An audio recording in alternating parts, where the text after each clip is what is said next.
encourage you to jump online to be able to look at that. And I mentioned those two things because we are sort of in an in-between week. I like to schedule these every once in a while. I like to usually go through series when we go through a book or go through a theme or an idea or a character. But every once in a while, regularly, I like to schedule in just a random week of no plan. Because I think sometimes it's nice to be able to really sit back and just ask, God, what do you need the church to hear without being in this book or without being in this idea, and just sort of an open book. God, what do you need the church to hear? So I was walking with Clive this past week around the block a couple times, and I was just praying for today, and I was praying for you, and I was just praying that prayer. God, what do you need the church to hear? God, who needs to hear what this week? God, what are you speaking to us? And as I was asking God this question, I felt like God asked me a question. And he asked me this: who am I when I'm left without what I'm known for? Who am I when I'm left without what I'm known for? And I'm like, God, is that like a hypothetical question? Like, is this for me? Is this for the church? And so I began asking myself this question: who am I when I'm left without what I'm known for? And I began to ask myself this question. It turned into a pretty vulnerable walk for me as I was walking around the block a couple times now, just to begin to soak it in. I began to think about, what am I known for? I'm known for being a pastor. Maybe I'm known for giving one too many hugs.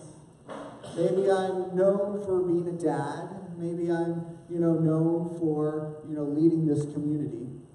But at the end of the day, those things that I've just listed off really isn't who I am, because you could sort of take away all those various things and I'd still be here. And so I began to really ask myself, who am I when I'm left without what I'm known for? And so I was out of this walk that I was walking around the block with, and some things that God began stirring in my heart that I felt like I needed to share it with you today. And so today we're going to be in the book of Genesis, chapter 8, if you have your Bibles. If you don't, all the verses are going to be up on the screen, and we're going to be learning today about a man named Noah.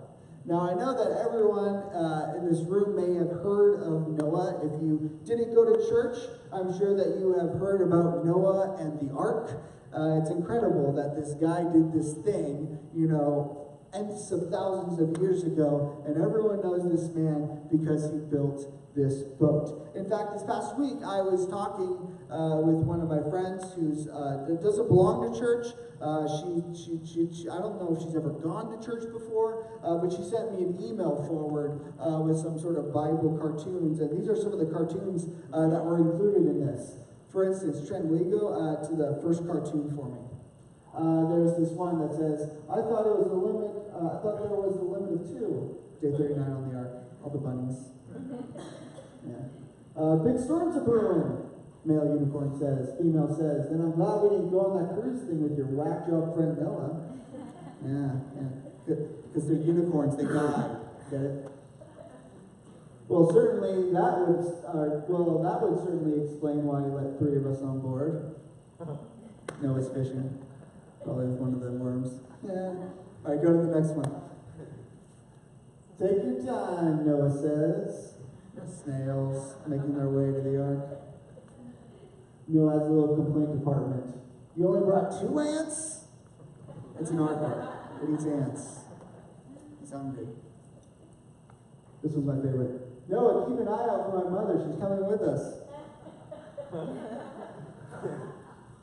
My mother-in-law is actually coming to town here in a couple of weeks, so I hope this isn't live streamed. Yeah, this is kind of stupid. But it's incredible that my friend, who is an unchurched individual, knew about Noah and knew about his story.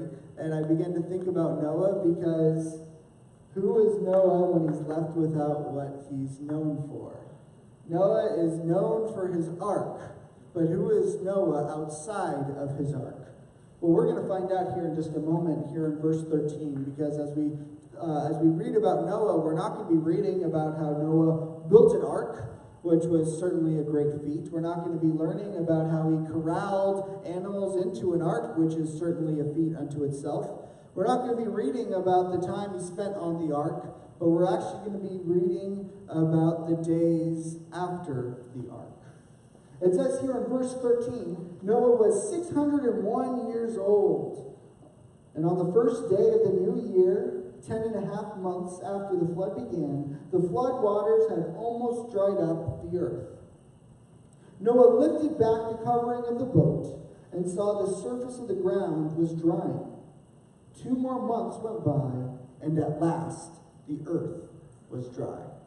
So just a little bit of context here. This is an ancient Near East place where we have here. Noah is one of the earliest stories we have in Scripture. The world was full of sin, and it was crude, and it was violent.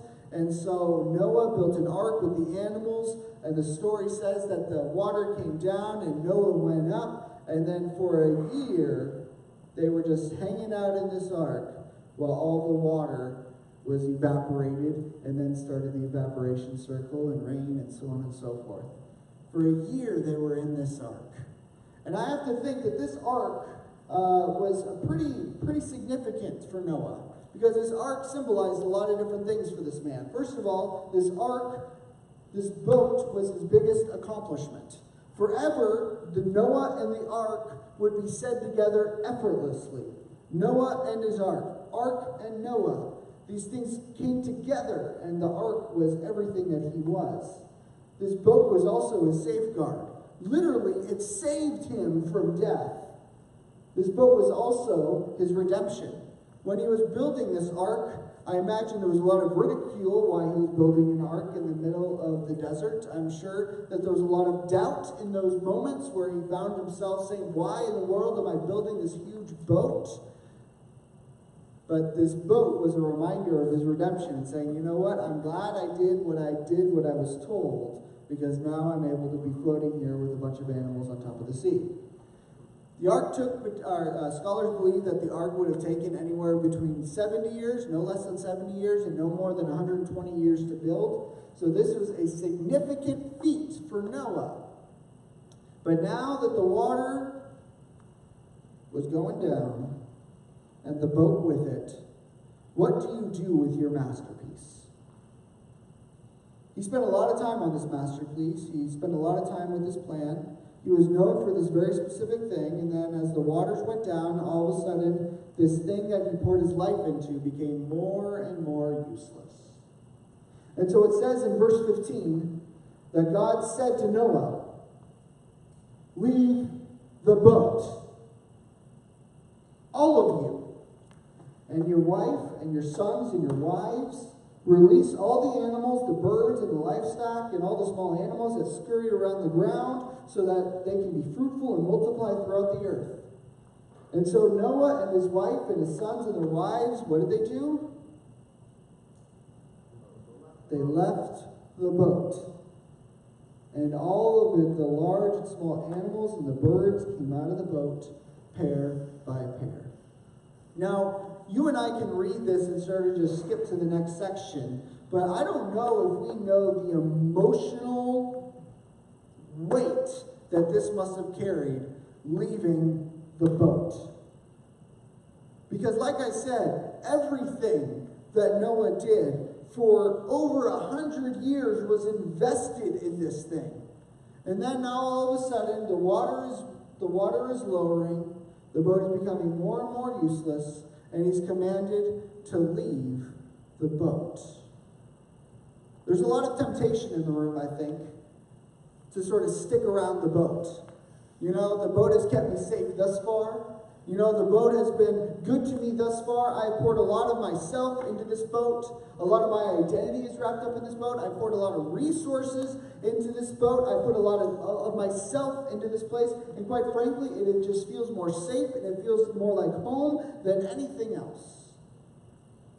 But I think this is important for some of us in this room today, because I think that we have spent a lot of time in our lives building a boat of career, of identity, of purpose, of cause, and God is directing someone in this room to leave the boat, but we're still huddled in the cabin. I have a couple of thoughts I want to share with you today. The first is this, is that oftentimes we measure ourselves by what we've built, but faith is often measured by what we are willing to leave. We as people often measure ourselves by what we're able to build, right? I'm able to build my company this much. I'm able to build my family this far. I was able to accomplish this much. This is how much is in my 401k or my Roth account, right? We're able to measure ourselves by things that are easily calculated. And so that's often how we measure ourselves. But faith is often measured not by what we're able to build, but it is often measured by what we're willing to leave. Remember, it was Abraham whose faith was measured because he was leaving a country, his homeland, to go to a place that he did not know. Elizabeth, her faith was measured by praying for a son, and he left him at the temple so that he could be grown up in the temple by Eli. Jesus was willing to leave his divine privilege to be born to a virgin, to live a life amongst people so that he could be our saving Messiah. We often measure ourselves by what we're willing to build, but faith is often measured by what we're willing to leave. And so I think that for the people of God, this is an important concept for us to be able to realize, because we look back at Noah's story and we think, man, he was a man of faith because he built an ark. But I look at Noah's story and I say, man, he's a man of God and full of faith because he was able to leave the ark. See, I think that my identity would be so wrapped up in that ark, it would be hard for me to leave. I built this thing from scratch. I was a part of it from day one. This thing was my saving grace, and now I need to leave?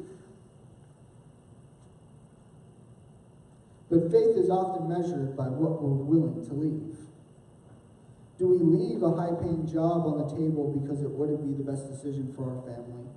Do we leave the friend that we've grown an innocent attraction to, even though we're already married? Do you leave the organization that you built from scratch to a place that you're proud of, but God is asking you to go in a different place, in a different direction? We like to measure ourselves in things that we built, but I think for some of us in this room today, God is asking us to have a measure of faith, to be able to leave the ark.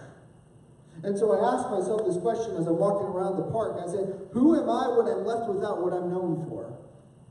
If I'm honest with you today, I have to confess that much of my identity is wrapped up in this place. It's wrapped up in you. And I feel like when we have a good Sunday at Sacred Church, I feel like I am more valuable than when we have a weird Sunday at Sacred Church. I feel like my life goes a lot smoother. I'm a better husband when I have a good setup team on Sunday. And I feel like I'm a worse husband on Sunday night if my teardown team didn't show up. They always do, so that's never a problem. But much of my identity is wrapped up in you. And so I felt like I had to confess walking around the park and saying, God, my identity is not wrapped up in being a pastor, but it is just simply being your child. And that's hard for me. Now, this isn't like a preface like I'm leaving, so this is... I just put that together like you might be. I'm staying. I'm here to the end. But I think many of us need to stop and we just need to realize that faith often is measured by what we're able to leave, not with just what we're able to build. The second thought I have for you today is this, is that what was intended for a season can't be blessed beyond its lifespan. What was intended for a season can't be blessed beyond its lifespan. Obviously, the ark was a blessing for Noah, right? It was a blessing for his family, right? But beyond its lifespan, it wouldn't have been very fruitful for Noah and his family to keep on hanging out in the ark. But yet, you and I, we think that God has given us something for a season, and we think that it is the life plan that God has given to us. We think that, okay, God has given me this job for forever, when really God's like, no, that was a seasonal thing. But we try to hold on to it as hard as we can. Or maybe God calls us to a certain place or a certain time or a location, and we think this is a forever thing, but God's like, no, this is a seasonal thing. What was intended for a season can't be blessed beyond its lifespan. I'm not here to tell you what is seasonal and what's a lifespan. That's between you and God to be able to duke out with one another. But we need to realize and we need to know that what is intended for a season can't be blessed beyond its lifetime. I'm reminded by the Israelites. When they were wandering in the desert, God gave them food every morning, and there were Israelites who tried to hoard manna and keep it for the next day, but the manna that they ended up hoarding and trying to save for the next day, we think, oh, that's good stewardship. But that is the manna that ended up rotting.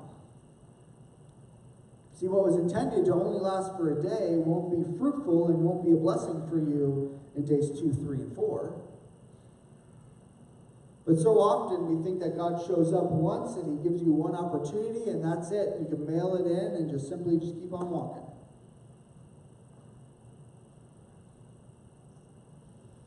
I was thinking about The Martian, the movie. You guys, Martian, the movie? Matt Damon. I read the book. And it's incredible in the book how he goes through and he's trying to basically take a living habitat that was only supposed to last for 30 days, and he stretches it out into 400 days. And like the process of the decay, he's like, man, this wasn't supposed to last this long. How many times did I read that in the book? It wasn't supposed to last this long. It wasn't supposed to be used for this intention. It wasn't supposed to be used for this purpose. And, you know, in a book, it looks really good. But I think in life, it gets a lot more messy. And we try to stretch out these seasonal things that God has given us, and we try to extend it for a lifetime. And God has said, no, that was only for a season, and that was only for a place. And so if we go back to our original question, who am I when I'm left without what I'm known for? I think that there's a couple things that keep us holding on to the ark. I think, first of all, what keeps us holding on to the ark is that obviously we like what's familiar. We like what's common. We like knowing our measurable outcomes and our measurable results. And I think there's some of us in this room that are okay with mediocre results as long as we know exactly the situation, the context that we're in. But I feel like God is calling some of us, some of you, someone in this room, to leave the ark. It was only a situational time. It was only a situational circumstance. I'm asking something more of you now. Will you walk into something that's more fruitful? Will you trust me? I think someone else in this room today, when I ask, who am I when I'm left without what I'm known for? This could be either a good thing or a bad thing. I'm known for being a good dad. Now, that's a good thing. But some of us would say, what am I known for? I'm known for being a drunk. I'm known for being a bad dad. I'm known for being undependable at work. And so who am I when I'm left without what I'm known for? I think we need to realize that God saw Noah as Noah and not just Noah and his ark. Because it's important for us to realize that Jesus isn't dazzled or distressed by what you're known for. People build up things about what you're known for, but Jesus isn't impressed by those things. And I don't think that Jesus is distracted or distressed by those things either. Jesus knows exactly who you are. That's why it says in 1 Samuel, the Lord said to Samuel, don't judge by his appearance or height, for I rejected him. The Lord doesn't see the things the way that you see them. People judge the outward appearance, but the Lord looks at his heart. And so, people of God today, I'm here to encourage you that God doesn't see the outside things. He doesn't measure you by things that you've built, but he looks into the heart of a person. He looks into the heart of who you are. And so maybe you're exhausted trying to build things, when God is looking directly in your heart and saying, I just love you for who you are. I've accepted you for who you are. I've sacrificed myself for who you are. And so as the worship team comes up here today, I want us to begin to ask ourselves probably the question that you've been asking throughout this time. What is my ark? Is there something that I've built that I'm having trouble letting go of? Have I found is God calling me and asking me out of one season and into another? Is God asking me to take an honest look at myself and say, God, have I been identifying myself by stuff that I do and not who I am?